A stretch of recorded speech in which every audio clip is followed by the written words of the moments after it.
Dave from Cutless in the studio with us, and now you've been with the band since 2005. How did you get with that band? How did you hook up with Cutless? Well, a bit of divine intervention, but we, a couple of the guys, we grew up together at the same church, at the church I got saved at in high school. It's the same church our drummer Jeff and our singer John Micah goes to or went to when we were kids in Oregon. In Oregon, yeah.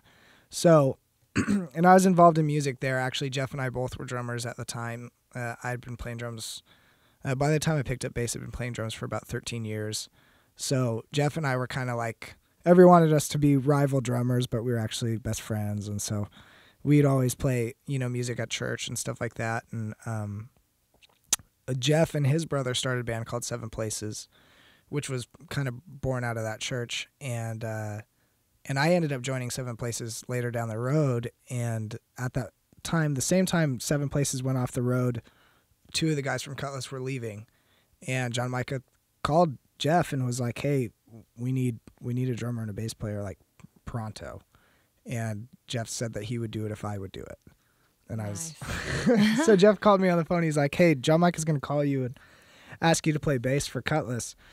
And I said, why? Why would like I was back. I wasn't even on the road anymore at that point. It was only really only a couple months that I was home, but I had not planned on being back on the road, not planned on being in another band.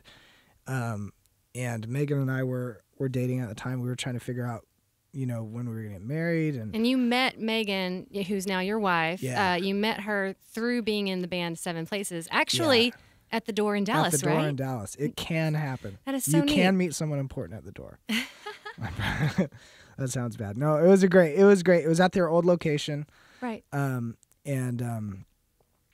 we had played there a handful of times already that year, and she got drugged there with a friend, and the rest is history. But it's been funny. It's been a funny, life because in some ways it's like almost embarrassing to say, yeah, I met her at a show, because she wasn't a fan or like screaming or asked for my autograph or anything. Oh, so that does not work? That does not work. You did ask for my autograph, though.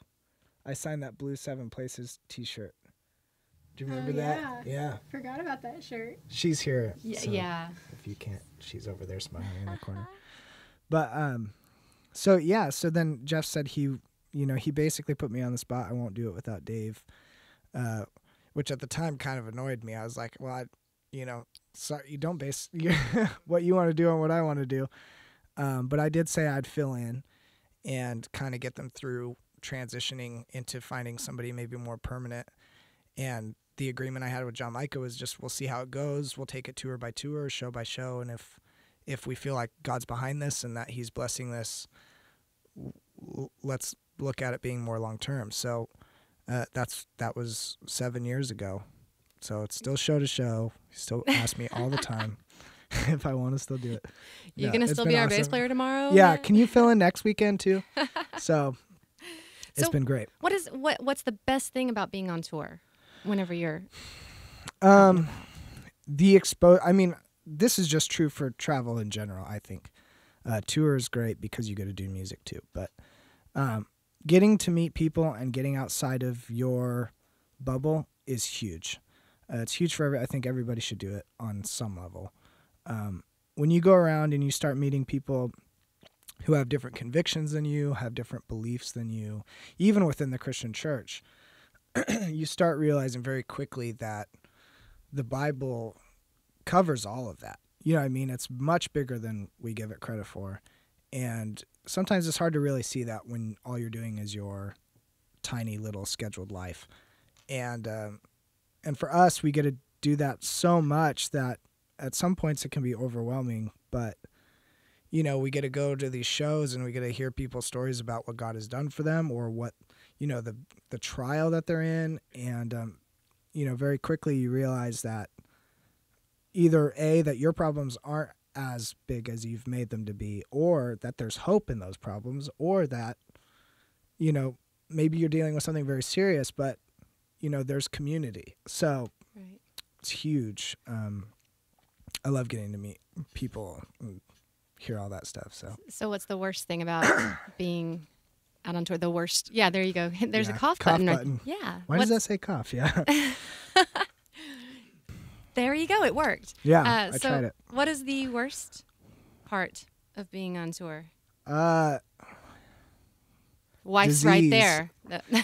Yeah, being away from home is by Yeah. far one of the biggest challenges. That's for sure. Do you get to go on tour with something? Yeah. Yeah, she goes on tour pretty often, and Cutless in general is somewhat unique in that we really fight for space and availability to do that. Because you're all married. Because we're all married, and even when we weren't all married, it was always, when we're going out for a tour, we always make sure there's space for family because we've just seen too many examples, both in our industry and in other industries, where people didn't put their family first and they either lost their family or they lost their career or both. And it's just, I think your priorities can get flipped pretty easily when you get away from home and you're alone and you forget that you're out there to provide for your family, not to be a rock star. Right. And if you don't have that reminder, if you're not in communication with your family, it becomes about you, and that is so dangerous. So being away from that is tough. It's hard to be sick on the road. You're sick forever if you're on the road because you're just trapped in a bus and around a bunch of other people who got sick because of you. That's nice. So you just stay sick for months. But so it has its challenges. Yeah, I definitely say family is the pinnacle of challenge on the road. The amount of inside jokes is at a dangerous level, and we're almost like a virus of comedy. And it's funny, we'll go into these buildings with, we've had to have sit downs with each other like, hey, we're being a little too one dimensional. One of our old merch guys told us where you say tableau and everybody has to freeze in the position that they're in, including that person, until you say bang, which is the release word. And we'll do it in airports, we'll do it crossing the street, we'll do it and yelling bang in an airport is not not the smartest I don't thing. recommend have a guy almost go through one of those baggage carousels because he fell onto it in the middle of tableau. Oh, no. And he was so dedicated to the game that he rode it all the way around, almost through the the little rubber thing. He almost went back, and we had to call it. Who so is he this? would get Jason Bishop. He Okay. used to work for us. Okay. Maybe that's why he doesn't work for us anymore, because we made him go through the baggage claim. But we'll do that, and then we'll do this game where you do this. You put your hands up, make like a mask. Right, like the owl. Yeah, and we call that Batman eyes. And if you Yeah. see that, if you make eye contact with the person who's doing that, you have to lay down. But we started doing it on stage in the middle of songs, and then some of our fans caught on, and they were doing it from the crowd to be funny, and here we are in the middle of Strong Tower on the ground. And it takes some of the seriousness out of that moment. Right. Just slightly. So, yeah, we have to be careful. All right. Well, you've kind of transitioned into the music, so let's go there. Sweet. Believer is coming out today. Yes, So, exciting. We've been waiting exciting. for it for a long time. And this is kind of like the third album that is a little bit more worshipful that you guys have done. So you guys are still very rock and roll. How do you create the balance? By throwing away some of the preconceived ideas. I think it's really easy to pigeonhole yourself and to create something based on what you think it should be. And we've definitely had that pressure for sure, even without us doing it. Our label, our fans, radio wants to put a definition on it. And we try to, because I think that's important to be able to tell people what you've done. You can't just say, well, it's whatever, check it out. Although we do say that. But, by nature, we write music that is rock and roll, and our desire is to have lyrics that point people to Jesus. And hopefully those two goals create that, and that's what we try to do. We try not to, we tried in the past to cater to either what we really want to do or what we think people want to do. And, not that those haven't been successful, but we felt really we haven't been able to stand behind those as much. And I think we've done a lot of great things, and I think our music we're very blessed that our music has touched people in spite of us. But I think moving forward, our only goal is, God, are we doing what you want us to do? Mm-hmm. And if that blesses people, then God used it. If it doesn't, we're still honoring the Lord with what he's asked of us. So, yeah. So what is your personal favorite worship song? There's a great song by Tim Hughes called Everything that I love. I actually wanted us to record it on it as well. And you did a couple of covers, right? We did a few covers on that one. How did you choose those? Those are tough. I mean, some of them, it's like, we looked at a handful of songs because you kind of do this thing where process of elimination. Well, this song just came out, or this song has already been covered by this many people, or this song hasn't been recorded in 10 years, or this, and you start kind of narrowing down. And then from there you go, what song do we think we could put our own spin on? And then that breaks it down. And then you start recording demos of these songs and realize, can we actually do it or not? Because you can think, we'll go through and we'll work out a song and record it, and it'll make, it'll meet the checklist of, does it have electric guitar in it? Yes. Does it have, a heavy vocal on it? Yes. Okay. Does it sound like us anymore? No. So let's not use that song. So that record was interesting. Strong Tower was a lot like that, where just narrowing that stuff down was time consuming and strenuous, and your version of the song was different than this guy's because he went to a different church, and you know what I mean? So it's kind of funny. So we're about to play Carry Me to the Cross. Can you give us a backstory on that song? Can you describe it a little bit? Yeah, I can. Actually, Nick wrote that song with a couple friends, and that song obviously talks about our desperation for God in our life, our need for him. But the cool thing about that song is that for us to even get to where God can redeem us, that isn't even by our own strength. The Bible tells us that faith comes from God. So our faith to believe and reach out in him, we can't even take credit for that, let alone salvation. So that song kind of talks about like, get me to a place where I can see you, to then believe in you, to then be moved by you, to then be in fellowship with you. So God is responsible for it all. It's awesome. All right. Carry Me to the Cross by Cutless on 89.7 Power FM. The bass player from Cutless on 89.7 Power FM. There you go. Low notes. So there you don't even need to plug in. You could just No, I sing all my bass parts now. See, that's wonderful. I've been practicing for years, and they finally let me do it. It makes travel so light. Yeah. You don't have to roll gear. I don't even bring a suitcase. I wear the same clothes all tour. I sing all my bass. I have to bring a microphone now. Can you sing that bass line from Carry Me to the Cross? Can you sing? There's no bass in it, thankfully, so it's kind of quiet. I'd just be sitting here. So that's easy. Yeah, so that's a fun Ready? one. Ready? 1, 2, 3, go. He did it. See? There you go. And then I'll go and I'll get a cup of coffee or something, come back when the song's over, Just encourage the guys. Do you play on any of the ballads that you guys do? Like Little Light? I do, yeah. I play on everything. And what's funny is in the studio, we kind of all take on different, roles and responsibilities and stuff. On the road, I play the bass. On a couple tours, I've had some keyboard setups where I do live programming and stuff like that, which was actually a lot of fun.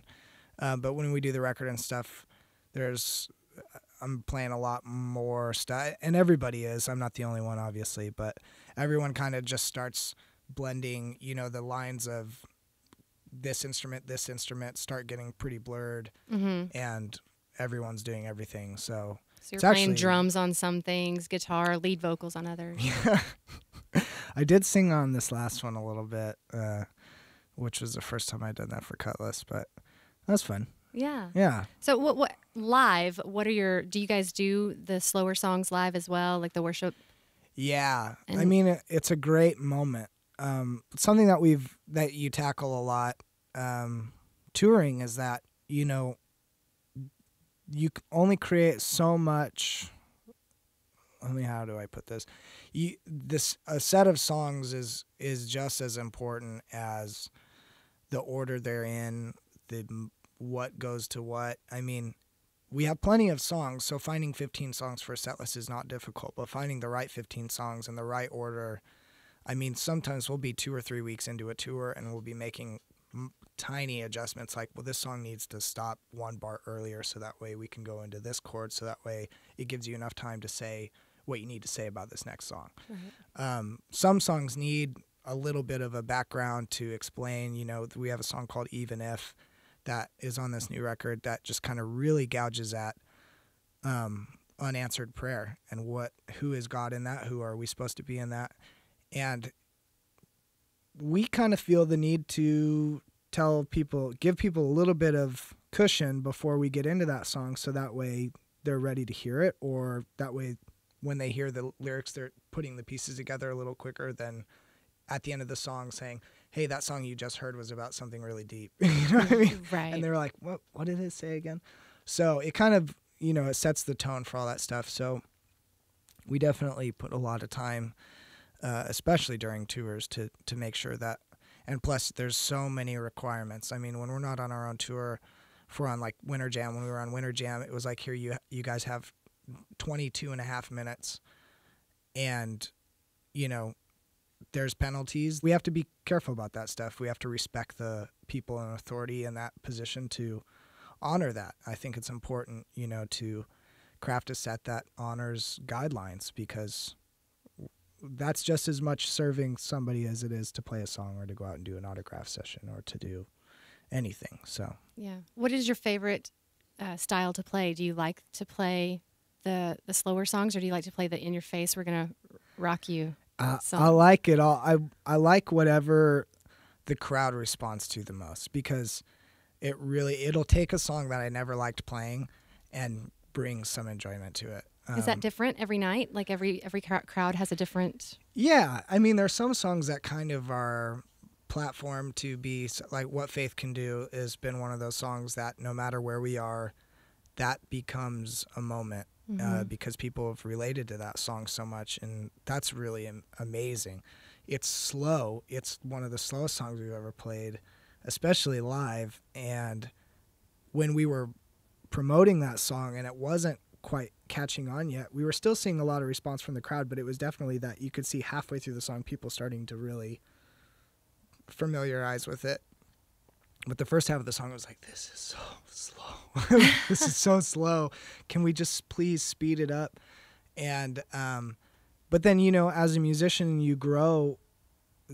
You know, when there's a challenge set in front of you, like, we're going to play this song, we're going to stick to the tempo, we're going to lay back, we're going to let the song do the work, we're not going to be flashy, we're not going to throw our guitars around, we're going to let this song be the entertainment, be the focus, be the message, and it's not going to be about us. You've now set yourself a new challenge as a musician to, like, okay, well, I'm going to, you know, the hardest thing to do is play one note, you know what I mean? Because all you want to do is fill the space, and it's amazing what happens when you surrender to some of those, you know, limitations and stuff. So yeah. So Believer out today. Do you know where we can get it? You can get it all sorts of places. Our website is really easy, Cutless.com. You can get it on iTunes. iTunes has some special edition versions with some extra videos, acoustic tracks right off the bat. Usually we wait a little while to release those, but we decided to do a bunch of different stuff right off the bat so people have some choices. If they only want to spend a normal album price, they get a normal record. If you want to throw in an extra $1 or $2, you get a lot of extra stuff. Also, Walmart will have it, and Best Buy, I believe. So a lot of places around the Dallas area should be carrying it. Okay, and Cutless.com is super easy. What Super easy. What about if fans want to get with you guys on Facebook or Twitter? What can they do there? Everything is /Cutless. Okay. And then if you want to follow the guys individually, on our Cutless Twitter bio page has all of our individual Twitter names and stuff like that. If you want to kind of zero in on, and, you know, latch onto one of us, or, you know, that's a good way to do it.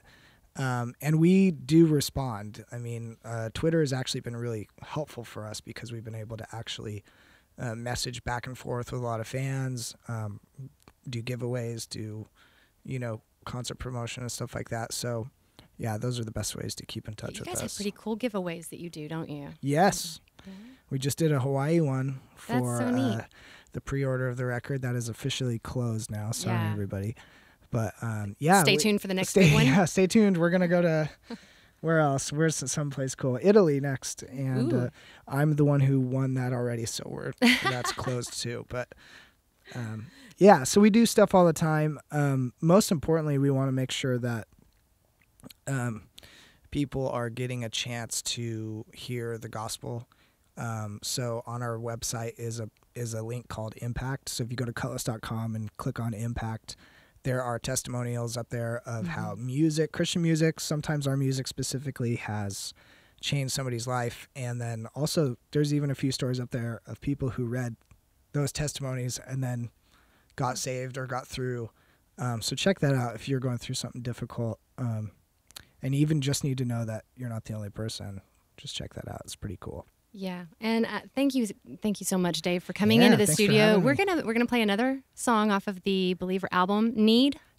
So can you walk us through this song a little bit? Need is a rock song. It is a rock song. Up-tempo rock song. We Need was fun. Need was one of those songs where we started off with just a really great, just vibe, a rock idea musically, and we're like, let's get into this more. As a songwriter, and if you guys listening, like, you want to get into songwriting, there is no one way to do it. We try to do it every way we can. Sometimes we'll sit down and we'll just write, pages of lyrics and start zeroing in on a topic, or sometimes we'll just sit with a bed of music. And like corporate writing, you are all together? Often, yeah. Often? We do this last record. We wrote so many songs separately. We went into the studio within the band with 60 to 70 songs, and then had a lot of people submitting songs, a lot of people who listen to us, as well as friends of ours, other writers, and we got another probably 100 songs while we were in the studio. So sifting through that was challenging too. More songs than any that we've chosen for a record.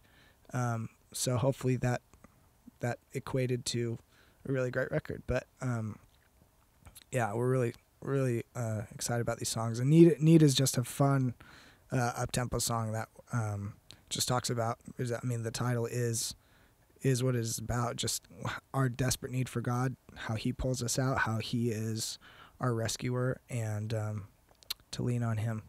You are listening to Need by Cutless on 89.7 PowerFM, Dallas.